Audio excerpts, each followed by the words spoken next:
All right, court is calling 2025 CR 005084 State versus Matthew Luis Martinez.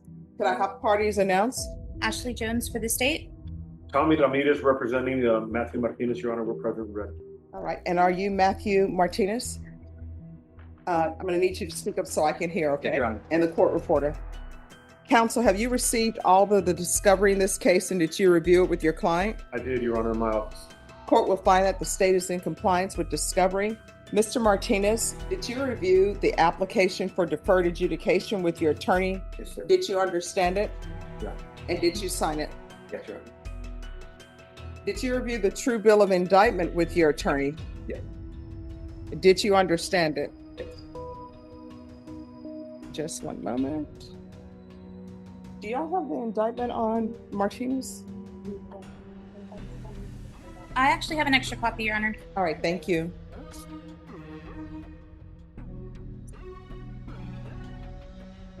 Thank you. Did you review the true bill of indictment with your attorney? Did you understand it? Yes. Counsel, do you waive the reading of the indictment? I do, Your Honor. State, are you proceeding on the indictment as presented? Yes, Your Honor. All right, did you review the court admonishments with your attorney? Did you understand it and sign it in all the appropriate places? Yes. Did you understand you're charged with burglary of a habitation? That's a second-degree felony. Range of punishment is anywhere from 2 to 20 years in prison and up to a $10,000 fine. If you have a plea bargain agreement with the state, the court does not have to follow your plea. If for any reason the court does not follow your plea and gives you more than you bargained for, the fact that you entered a plea will not be used against you and you will be allowed to withdraw your plea. Did you understand? You have a right to jury trial, a right for you or your attorney to cross-examine and confront any witnesses the state would call, and the right to remain silent. Did you understand by entering this plea you were giving up those rights? Yes.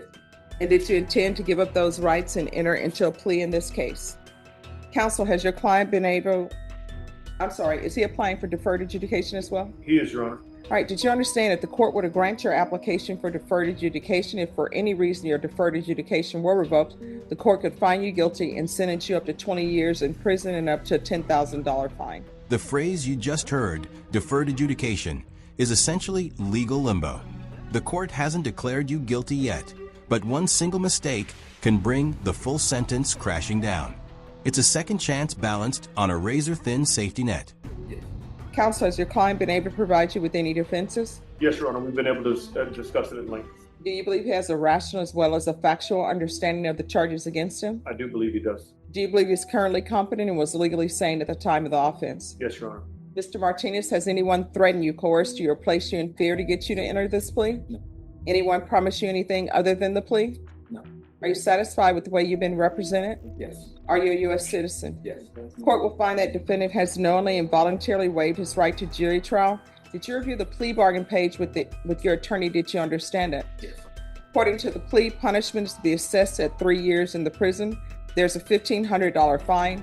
The state is opposed to your application for community supervision and deferred adjudication, and there's to be no contact with the complainant. Did you understand that to be the plea? Yes. Defense? Yes, Your Honor, that is our understanding. State? Yes, Your Honor, that is our understanding. Did you review the waiver of appeal paragraph with your attorney? Did you understand it and sign it in both places? Yes. Did you understand by signing that you're waiving your right to appeal? The only items that can be appealed are written pretrial motions that have been filed, heard, and ruled upon by the court. Did you understand? Yes.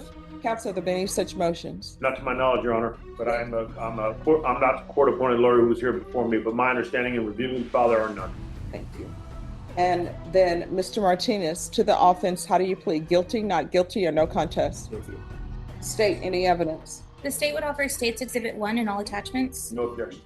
All right, State, you may be excused. Thank you, Judge. Did you review the waiver and stipulations with your attorney? Did you understand it and sign it in all the appropriate places? Again, did you understand you have a right to jury trial, a right for you or your attorney to cross-examine and confront any witnesses the state would call, and the right to remain silent? Yes. Did you understand that today the state will be presenting evidence in the form of witnesses' statements and police reports, but most importantly, there will be no live testimony? Did you understand? Court will find that defendant has knowingly and voluntarily waived and consented to stipulation of testimony and stipulations. Court will accept into evidence State's Exhibits 1 and attachments and review the same. All right, after reviewing State's Exhibits 1 and attachments, the court will find there is sufficient evidence to find you guilty. The court will defer finding of guilt as you've applied for deferred adjudication. We can go off the record. So a PSI takes about 8 to 12 weeks. So we can reset this for 8 to 12 weeks for a PSI and TAP evaluation, or if you would like, I can have this recalled back in a shorter time, and you can bring whatever witnesses you want to bring. And I do ask that the state bring the criminal history. Your Honor, I think we can probably come back sooner with a couple of. Notice what the defense just slipped in. Martinez has a job lined up, a driver's license, reinstatement on the horizon, and he's cut off contact with the victim. This is the defense's redemption pitch, stacking proof that he's turning his life around before the judge's decision day. Witnesses, my client has been recently released from a prison sentence on a revoked probation. He has taken steps, has found meaningful employment, which is difficult for a felon. He has already made arrangements with the state of Texas to get his driver's license reinstated and has an appointment for that to be done on August 28th. Once that is done, his employment will become full-time and permanent. He has also made arrangements so that he will not have any contact, and this was before this arrangement today. As soon as he got out, he made arrangements so he would not have contact with the mother of his 2 children, and he has been having his mom be the one that picks up and drops off so that mom doesn't feel threatened in any way. So my client is taking significant steps to try and get that done, and we can present some testimony on that when we come back a little bit sooner. All right. So then what we will do is, Ms. Ferguson, if I could have a reset date on this for 3 weeks, and if you want to, or do you want it, if you want it sooner, just let us know. I'd like it, if we can, Your Honor, that first or second week of September. That way he would have already obtained his license by then. All right, so it can't be the first week in September because I have a judicial conference. So Second week. all right, Ms. Ferguson, what date? Yeah, Monday works best. I have a docket I have to call on Tuesdays. All right, thank you. Once you sign the reset form, you are excused. Thank you, Judge. We appreciate your patience. All right, thank you. How are you doing? Great. Let me just put this in here. All right, so when can you all get a So evaluation? I'll speaking with Vashon, Your Honor, as well as Mr. Hilliard. So good news, bad news is we have a lot of referrals that are popping right now. So we're full transparency to you in the court. If we have 45 days, I can guarantee done, assessed, staffed, and an answer back to the court. As long as Mr. Haynes gives us everything according to as quickly as he has it, there's open a slot for assessment. We'll fill him in there, and we may be able to get back sooner. All right, so this is what's going to happen. I'm going to give you a 45-day reset. That's all you all will have for this. After that, so in 45 days, that's going to be your plea deadline date on that date as well. So everything should be done by then. Yes, ma'am. All right, Ms. Ferguson, I need a 45-day reset, please. All right, September 22nd. Once you sign the reset form, you're excused. All right, thank you. You're welcome. If we get it done sooner, Your Honor, we'll make sure to let the court know. Okay, if it's done sooner, just let counsel know, Roger and that. we'll bring him back sooner. Thank you so much, ma'am. All right, thank you. All right, Larry Morris. Mr. Morris, thank you for dressing appropriately for court. You always do, though. I really do appreciate that. You're welcome. All right, so we're back here today. Where are we on discovery, counsel? Your Honor, we have gotten complete discovery. All right, state on Larry Morris, I'll need a discovery acknowledgement. Yes, Judge. And were you able to get a plea? Judge, An offer tender? we got an offer. It involves upfront restitution, and the DA has given me 45 days. If that's okay with you to get that together. All right, Norma, can you recall this also on September 22nd? All right, so September 22nd is going to be your plea deadline date. Okay. Once you sign the reset form, you're excused. And once you sign the acknowledgement of discovery, you'll be excused. Thanks, Judge. All right, thank you. All right, have a good day. Thank you, you too. Frank Garza. All right, probation, there's no application. Court is calling 2025 CR 005952, State versus Frank Garza. Can I have parties announced? Duffy Pitlock for the state of Texas, Your Honor. Donald Wilson for Mr. Garza. And are you Mr. Garza? I am. Counsel, have you received all discovery and did you review that with your client? Yes, I have, Your Honor. Court will find that the state is in compliance with discovery. Counsel, I see in the notes that there was a competency evaluation done. Yes, Your Honor, it was, and it came back that he is competent, and I agree with that. All right, and he's already been deemed competent by that court and that judge? That's correct. All right, thank you. Mr. Garza, did you review the true bill of indictment with your attorney? Did you understand it? Yes. Counsel, do you waive the reading of the indictment? Yes, I do. State, are you proceeding on the indictment as presented? No, Your Honor, we are not. We are proceeding for the lesser included attempted possession to make this a third-degree felony. No objection, Your Honor. All right, did you review the court admonishments with your attorney? Did you understand it and sign it in all the appropriate places? Did you understand that the state is proceeding on the lesser included offense of attempted unlawfully carrying a weapon with a felony conviction as a third-degree felony? The range of punishment is anywhere from 2 to 10 years in prison and up to a $10,000 fine. If you have a plea bargain agreement with the state, the court does not have to follow your plea. If for any reason the court does not follow your plea and gives you more than you bargained for, the fact that you entered a plea will not be used against you, and you will be allowed to withdraw your plea. Did you understand? You have a right to jury trial, a right for you or your attorney to cross-examine and confront any witnesses the state would call, and the right to remain silent. Did you understand by entering this plea you were giving up those rights? Yes. And did you intend to give up those rights and enter into a plea in this case? Yes. Counsel, has your client been able to provide you with any defenses? Yes, he has. Do you believe he has a rational as well as a factual understanding of the charges against him? Yes, I believe so. Do you believe he's currently competent and was legally sane at the time of the offense? Yes, I do. Mr. Garza, has anyone threatened you, coerced you, or placed you in fear to get you to enter this plea? No. Anyone promised you anything other than the plea? No. Are you satisfied with the way you've been represented? Yes, ma'am. Are you a U.S. citizen? I do. Court will find that defendant has knowingly and voluntarily waived his right to jury trial. Did you review the plea bargain page with your attorney? Did you understand it? Yes. According to the plea, the state is proceeding on the lesser included offense of attempted unlawful carrying of a weapon with a felony conviction. They're asking that your punishment be assessed at 2 years in the prison and you to forfeit the firearm. Did you understand that to be the plea? Yes. Defense? Yes, it is. State? Yes, Your Honor. Did you review the waiver of appeal paragraph with your attorney? Did you understand it? Yes. And did you sign it in both places? I'm sorry? I did. Did you understand by signing that you're waiving your right to appeal? The only items that can be appealed are written pretrial motions that have been filed, heard, and ruled upon by the court. Did you understand? Counsel, are there any such motions? No, Your Honor. Then to the lesser included offense, how do you plead? Guilty, not guilty, or no contest? No. State any evidence? State offers State's Exhibit 1 and all attachments, Your Honor. Okay. All right, state two may be excused. Thank you, Judge. Did you review the waiver and stipulations with your attorney? Did you understand it and sign it in all the appropriate places? Again, did you understand you have a right to jury trial, a right for you or your attorney to cross-examine and confront any witnesses the state would call, and the right to remain silent?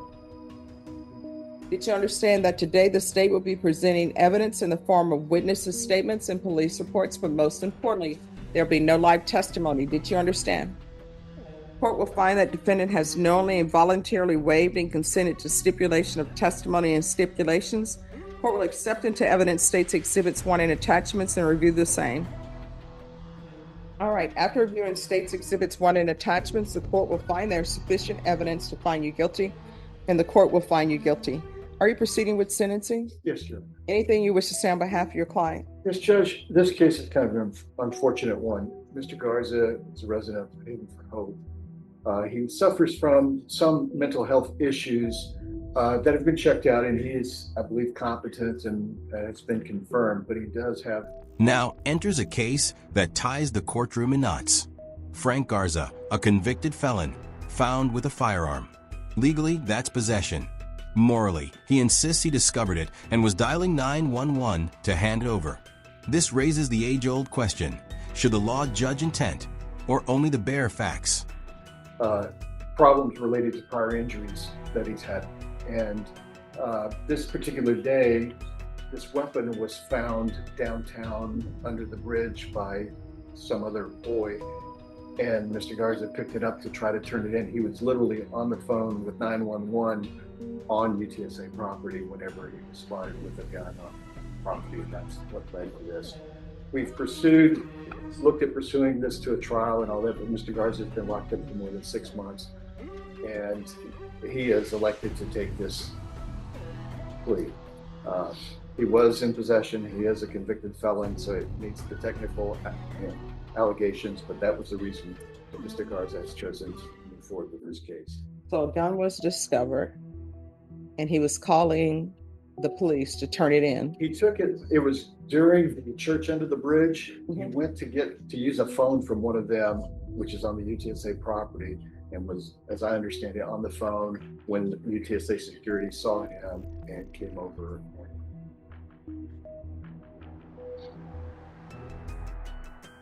And here we are. Well, my thing is, technically, is that a violation of the law? Yes. But is it a violation of the spirit of the law? It appears that it is not. So I don't know if there's proof of what he's saying or not. Based upon what I'm reading, it's not what's being said. I don't see it in the police report. So. And with the nature of the offense and the people around. The judge is almost grappling with the idea of fairness here. Is the law being used to truly protect the public, or just to tick a box? And here's the twist. The missing 911 call recording could decide Garza's fate entirely. If it exists, why isn't it in evidence? And if it doesn't, what does that reveal? Witnesses, it's challenged. That's what the defense is faced with, and that's the reason Mr. Garza has elected to. And I'm assuming that's the reason why the state is proceeding on the lesser included. As well as the minimum. All right. Then the court will find you guilty of the lesser included offense. The court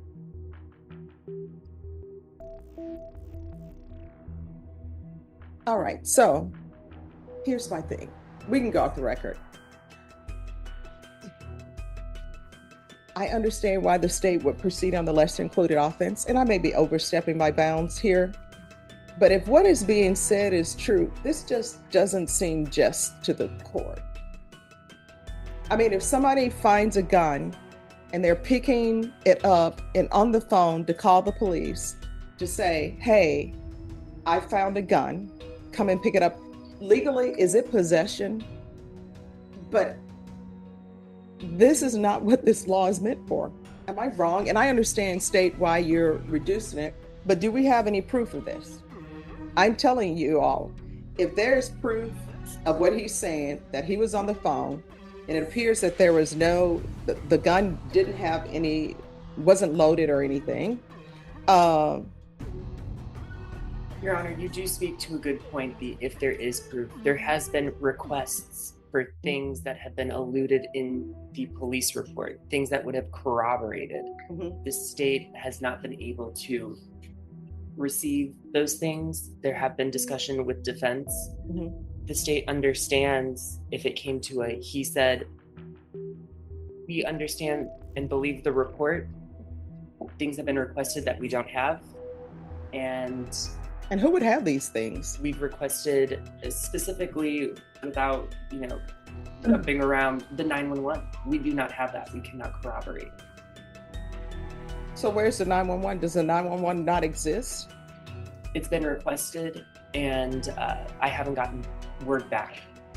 Now, we believe with the report, we have the elements. Yes. Yes. No, I mean, you do have the elements, and you actually have the elements for unlawfully carrying a weapon with a felony conviction, because he has a felony conviction. He was carrying a weapon. So I can sentence him now, or if you want to wait, I can not sentence him today, and they can see about the 911 call. And Judge, I'll talk to Mr. Garza. This case was set for a couple of weeks from now. Mr. Mm-hmm. Garza has asked me to push it up to move the case. So, Mr. Garza, do you understand what's going on? Just a little bit. All right, so here's the thing. You're not allowed to possess any weapons if you have a felony conviction. And then there's some things, if you have a family violence, you're not, an affirmative finding of family violence, you're not allowed to possess any weapons either. And that's what this law is for, right? And if you, so from reading the police report, you're guilty, right? Because you had a weapon. But if you found a weapon, you picked it up, and you were calling the police to say, hey, I found this weapon, could somebody come and pick it up? To the court, that's not what this law was meant for, because it's more danger to have a weapon just laying around where a child could pick it up or somebody else could pick it up than you're picking it up and calling the police and saying, hey, I found this weapon. And what I'm reading in the police report is that the officer comes up to him and he's like, yes, I do have this weapon, you know, and yes, you may search my backpack and everything. So you can discuss it with your attorney if you want. We can recall it back in 2 weeks. Here's the thing. If it turns out that they can't get the 911 call and you still want to go forward with the 2 years, you'll have the 2 years and you'll get credit. So if we come back in 2 weeks and you end up getting 2 years, guess what? You're still going to get credit for the time that you were waiting for those 2 weeks. It's just you'll be at the Bexar County Jail and not at the prison. It's completely up to you. But for the court, I don't think, and I could be wrong. If I'm wrong, somebody correct me. I don't think that's the spirit of that law. So. Judge, I'm in agreement with you. It's up to Mr. Garza. Okay, so can you explain that a little bit better to me? All right, so the state has offered you 2 years. Okay. I will follow that 2 years if the state, you know, if they go and they're not able to get the 911 call, because they say they've been trying to get the 911 call. If they are unable to get the 911 call, you'll still have the 2 years. So your waiting 2 weeks is not going to change your position as far as the agreement that's been worked out by your attorney.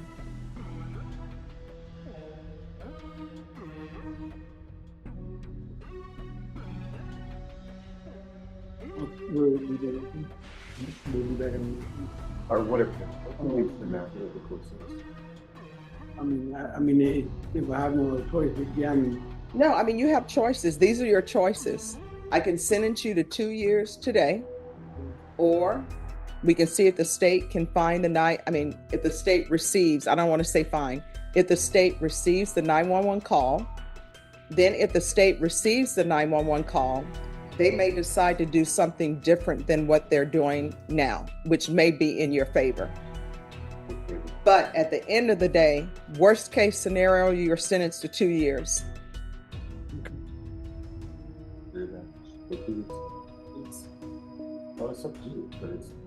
You want to discuss it with him in the box and then just let me know? All right, thank you.